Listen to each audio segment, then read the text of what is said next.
The 15 Pro averages a full day on a single charge, while the 15 Pro Max gets between a day and a half to 2 days. Battery life can vary depending on how you use your phone. The iPhone 15 Pro is Apple's latest formidable flagship.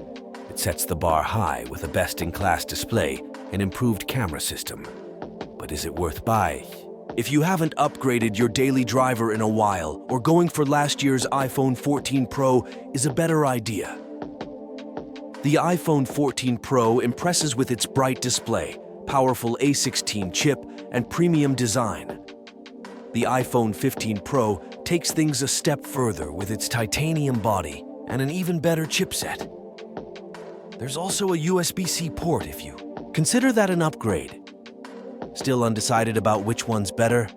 Here's a direct comparison between the iPhone 14 Pro versus iPhone 15 Pro to help you decide which model to purchase. The iPhone 15 Pro offers a lot of improvements over the iPhone 14 Pro. However, the most significant difference would be a USB Type-C charging and connectivity port. This makes the iPhone compatible with various accessories that use the industry-standard USB-C port.